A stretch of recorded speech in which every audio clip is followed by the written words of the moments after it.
You guys, I just hiked the 5.5, 6 miles up to Chimney Rock, and I gotta say, wow. I know I've been saying that, like, a lot for these videos, but just that, look. How can I not be entirely amazed? Some of this stone could have traveled hundreds, maybe even thousands of miles.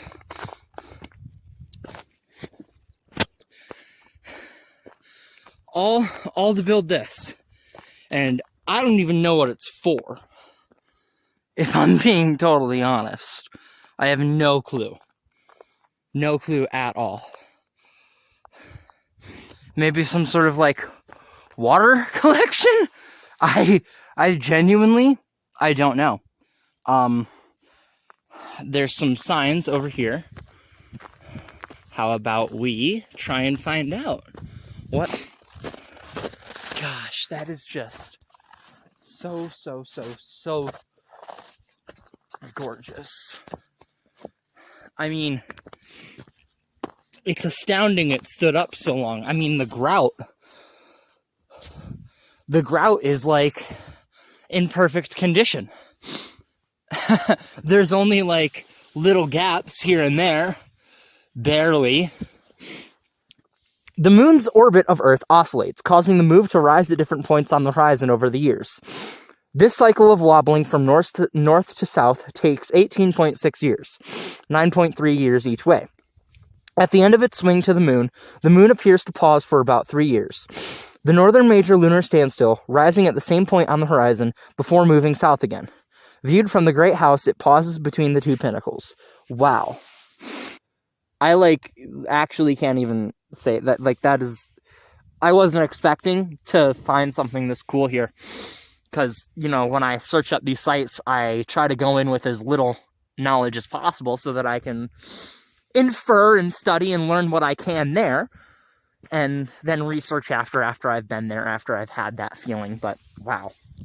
I'm really excited I got to experience this astronomical piece of archaeology. I mean, it's really quite an astounding feat of astronomical engineering, And they chose to spend what probably amounted to the life savings of half of their population building this. Because knowledge is important to them. Learning was important to them. Knowing that they had a perfect cycle of time, that was important to them. Without time, we can't keep track of anything. We can't keep track of the tides, the migration events. We can't keep track of the seasons. We can't keep track of the weather. And so these people, from what I am picking up, they found it so important to know exactly the cycle of the moon and the sun that they chose to haul stones and like other tools. They chose to haul all that through this. There was a warning on the first sign. There wasn't much information, so I didn't record it, but there was a warning on the first sign that was like, be sure you're not afraid of heights, you're physically fit. Like, modern man cannot step to our ancestors. Our ancestors really have knowledge and practices, philosophies that we should learn from, that we should take from. Because one day, we're going to be those ancestors. It's going to be us. And so, if we don't take it seriously, if we don't take the future seriously, if we don't take all of what's happened, all of what's going to happen, all that we have planned, if we don't take that seriously, then we're not going to have stuff like this for us, you know? Because we barely, unless you're like a scientist, or like a biologist, or some sort of, you don't have it figured out. You don't know what's what. You just follow what people tell you, and I know you do. I do the same thing. But it's times like this, when you're experiencing the past in such a profound way as you are, or when you're experiencing the present, it's times like that that you have to look at what's possible and what we consider not possible. Because our ancestors had a way different idea of what they considered impossible.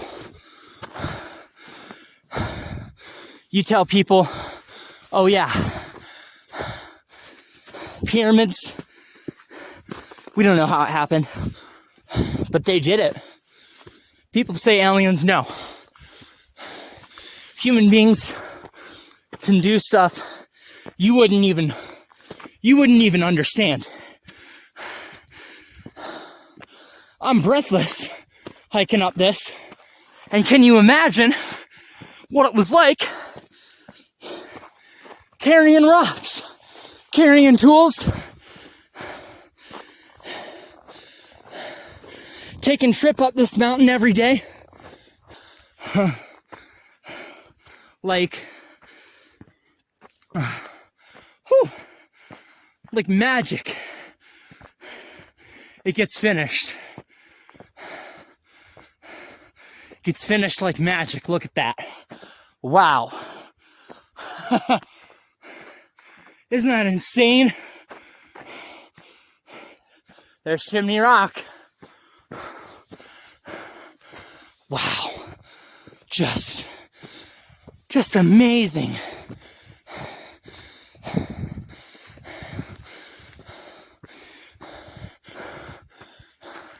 Can you see that, y'all? I'm not gonna walk in it, but I'm gonna try and show you guys as much of it as I can. Oh my God.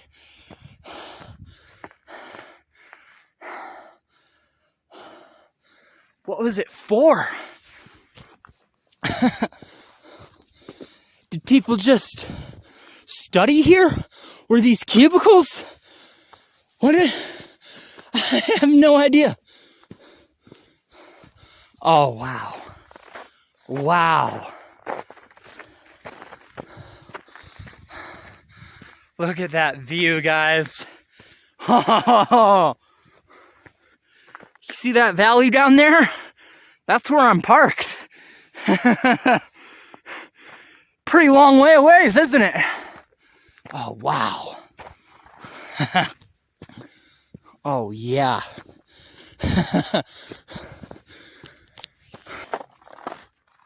And you know,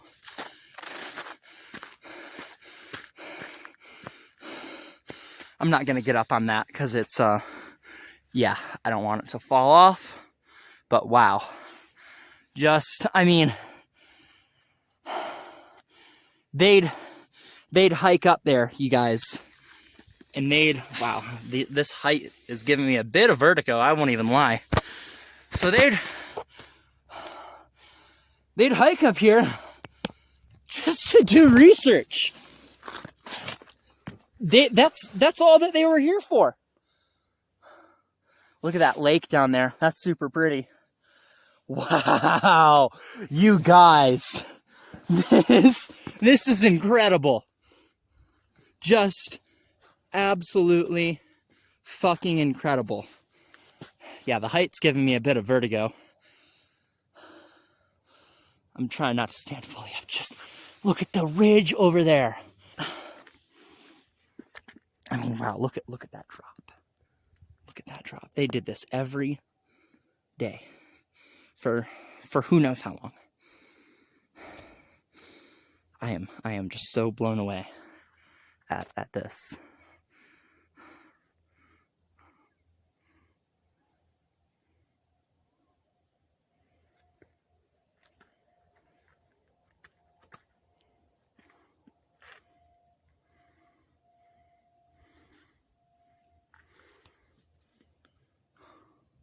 I'm going to take some time up here and just let everything sink in, you know. This is one of the craziest views I've ever had. All right, you guys, I think that's going to wrap it up. Thank you so much for joining me on this journey up here. Oh my gosh, this is probably one of the coolest places I've ever been. I am so glad I took the 6-mile hike. So happy. I mean, just no words. I don't have any. It's wow. It's just wow. I mean, I don't know if I'm getting it in frame, but yeah, there it is.